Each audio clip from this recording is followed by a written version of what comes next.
I never thought the father of my child would look at me like I was nothing. But here he is, Marcus Hale, millionaire, philanthropist, the man whose last name I still carry, standing across a ma-room courtroom with his lawyer's hand on his shoulder, staring at me like I'm dirt on his Italian leather shoes. My hand rests on my swollen belly. 6 months pregnant. Our daughter kicks against my palm as if she can feel the hatred radiating from her father. Maybe she can. Maybe she already knows what kind of man he is. Your Honor, Marcus begins, his voice smooth as aged whiskey. My wife is unstable, unfit. She trapped me with this pregnancy, and now she thinks she deserves half of everything I've built. The words hit like a slap. My lawyer, a kind woman named Patricia who's working for half her usual rate, stiffens beside me, but I don't move. Can't move. Because if I do, I'll shatter into 1,000 pieces right here on this polished courtroom floor. Mr. Hale, the judge says, her voice low and measured. I haven't looked at her yet. Can't bear to see another face filled with judgment. You'll address the court, not your wife. Continue. Marcus smiles.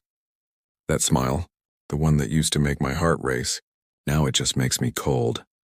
She's a gold digger, plain and simple, he says, louder now, emboldened. She married me for my money, got pregnant to secure her place, and now she's trying to bleed me dry. Look at her sitting there playing the victim. It's pathetic. The courtroom is silent except for the scratch of the court reporter's keys. I finally lift my eyes, not to Marcus, to the judge, and my world stops. She's staring at Marcus with an expression I can't quite read, something between disgust and recognition. Judge Catherine Hale. I'd seen the name on the docket but hadn't made the connection, hadn't let myself hope. But now, looking at her sharp cheekbones, her dark eyes, the same stubborn set to her jaw that Marcus has, she's his mother. The mother he told me abandoned him when he was 12. The mother he claimed was dead. My breath catches. Does she know who I am? Does she recognize her son? Mr. Hale, Judge Hale says, and something in her tone makes Marcus finally falter. You've made some serious accusations. Do you have evidence that your wife married you under false pretenses? Marcus blinks. Your Honor, it's obvious. She's half my age. She had nothing when we met. So you're saying you married a woman with nothing, got her pregnant, and now you're surprised she needs financial support? The judge's voice could cut glass. Is that your argument? Marcus's lawyer whispers something urgent in his ear. But Marcus shakes him off, his face reddening. I know that look.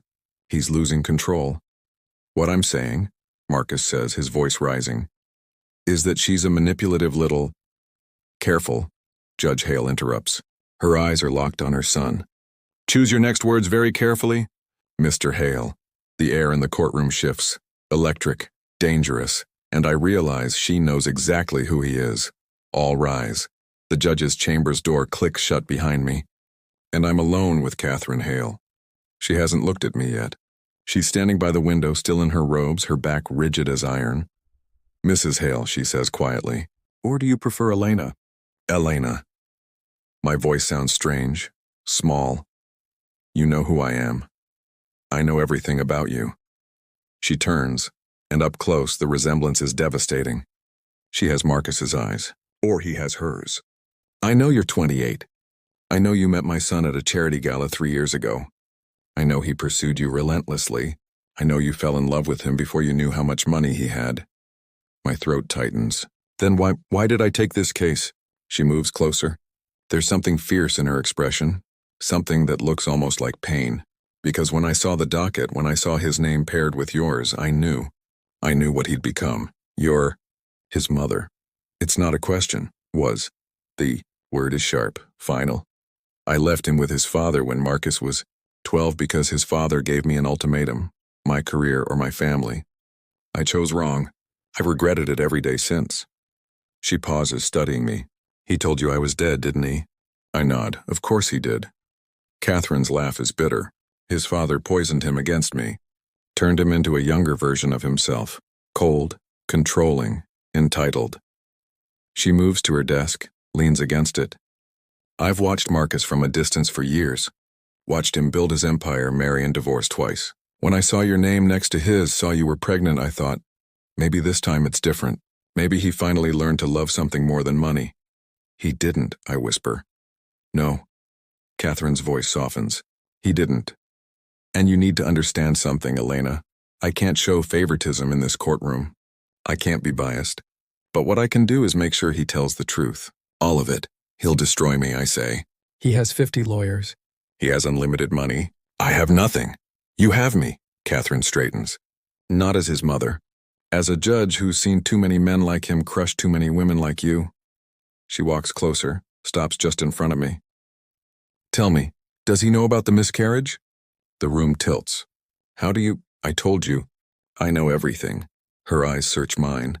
The first pregnancy. 2 years ago. You lost it at 12 weeks. He blamed you. Told you that you couldn't even do the one thing women are supposed to be good at. Tears burn hot behind my eyes. I haven't told anyone that. Not even Patricia. Elena. Catherine's hand reaches out, hovers near my shoulder, but doesn't touch. I failed my son. I failed to teach him how to be human. But I won't fail you. Or my granddaughter. The word hangs between us. Granddaughter.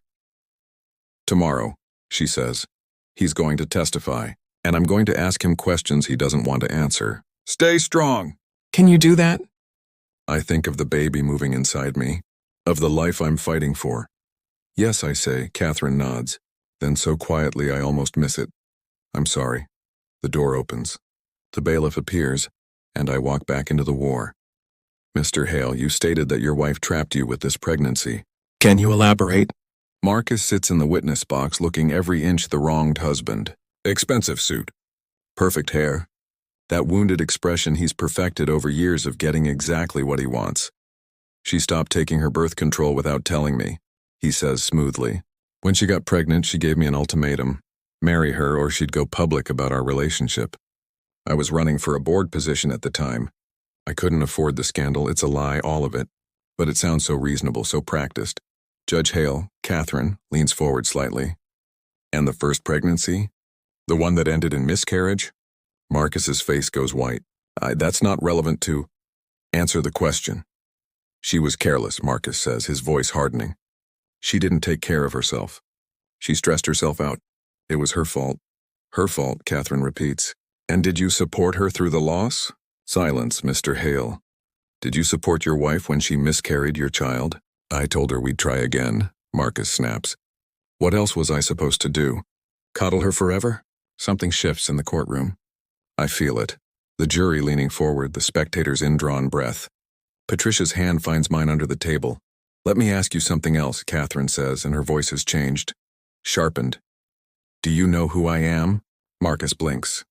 You're Judge Hale. Before that. Before I was a judge. Do you know who I am, Marcus? The use of his first name makes him freeze. I watch understanding dawn slowly, then all at once. His eyes widen. His mouth opens. No sound comes out. That's right, Catherine says quietly. I'm the mother you told everyone was dead. The mother your father taught you to hate. The mother who made the worst mistake of her life walking away from you. She stands. And now I'm the judge presiding over your divorce from a woman you've abused, belittled, and abandoned while she's carrying your daughter. My granddaughter. The courtroom explodes into whispers. Marcus's lawyer's on his feet, shouting objections. Patricia is squeezing my hand so hard it hurts. But I only have eyes for Catherine. She's looking at Marcus with something like grief. Like love twisted into regret. I recuse myself from this case, she says. But before I do, I want you to understand something, Marcus. Your father turned you into him, cruel, selfish, empty. But you still have a choice. You can be that man. Or you can be better. You can love your daughter the way you should have been loved. Marcus is shaking. Actually shaking. Choose carefully, Catherine says. Because once you lose them, once you throw away the people who love you for money and pride, you never get them back. Trust me, I know. She looks at me then, and mouths 2 words. Be strong. Then she's gone. They assign a new judge. The trial continues. But everything has changed. Marcus won't look at me anymore. Won't speak to me. 3 days after Catherine's revelation, his lawyer approaches Patricia with a settlement offer. Full custody to me. Child support. Half the assets. Everything I asked for.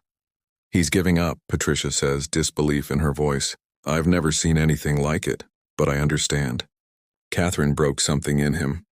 Held up a mirror and made him see what he'd become. I should feel victorious. Instead, I just feel tired. The courthouse is empty when I finally leave. Evening sun streaming through tall windows.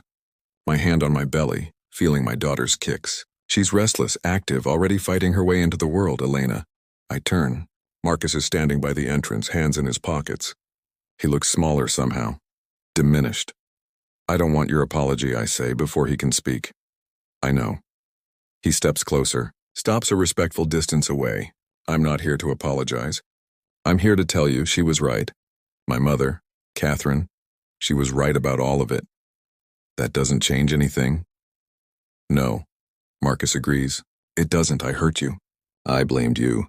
I tried to destroy you because I couldn't stand that you saw through me. Saw that underneath the money and the power, I'm just... He stops, swallows hard.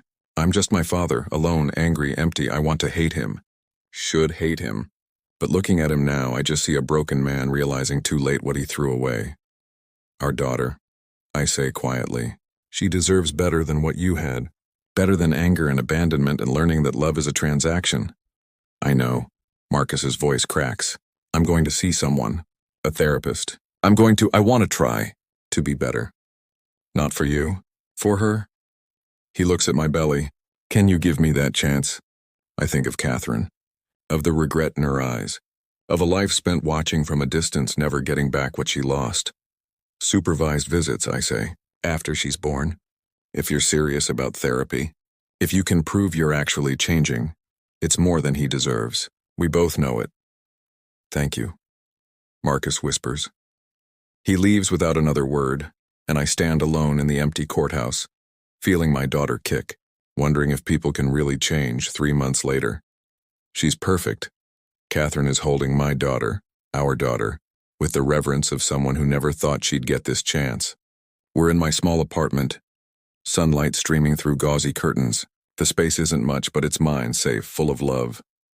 She has his eyes, I say softly. She has your strength. Catherine looks up at me and there are tears on her face. Elena, I need you to know I never expected to be part of this. Part of her life. You don't owe me anything. You saved us, I say simply. You saw what he was doing and you stopped him. You chose us over protecting yourself. Over the easy thing. I chose what I should have chosen 30 years ago. Catherine stands carefully, places my daughter in my arms.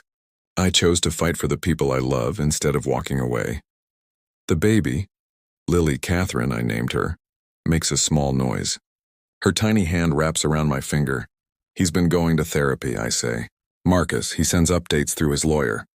Pictures of the homework he's doing. The things he's learning. Do you think he can change? Catherine asks. I look down at Lily, at her perfect face, her innocent eyes. I think he has to, I say, for her, because she deserves a father who shows up, who does the work, who loves her more than his pride and than you. Catherine's voice is gentle. What do you deserve? I think about the girl I was 3 years ago, dazzled by wealth and charm, too young to see the warning signs. I think about the woman I am now, scarred, stronger, standing in a sunlit apartment holding my daughter. Peace, I say finally. I deserve peace, Catherine nods. Then I hope you find it. She stays for tea. We talk about small things. Lily's sleep schedule, my plans to go back to school, Catherine's work. Normal things. Family things. When she leaves, she hugs me. Really hugs me. And whispers in my ear, "You're already a better parent than I ever was." Don't forget that. That night after Lily is asleep, I stand by her crib and watch her breathe. In and out, so small. So vulnerable. So completely dependent on me to make the right choices. Marcus texts. A photo of his therapy certificate. 6 weeks completed. A message. Can I see her next week? Just for an hour. Whatever you're comfortable with. I stare at the message for a long time, then I type back. Saturday. PM. Supervised. Don't be late. His response is immediate. Thank you. I won't let her down. I don't respond. Because words are easy. Change is hard. And trust, real trust, is earned in actions, not promises. But as I climb into bed, as I listen to my daughter's soft breathing through the monitor, I feel something I haven't felt in months. Hope not for Marcus and me. That story is over, written, closed, but for Lily, for the life we're going to build, for the grandmother who chose us, for the possibility that broken things can heal, that people can grow, that even the darkest courtrooms can lead to light. I close my eyes, and for the first time in a long time, I sleep without nightmares because this isn't an ending, it's a beginning.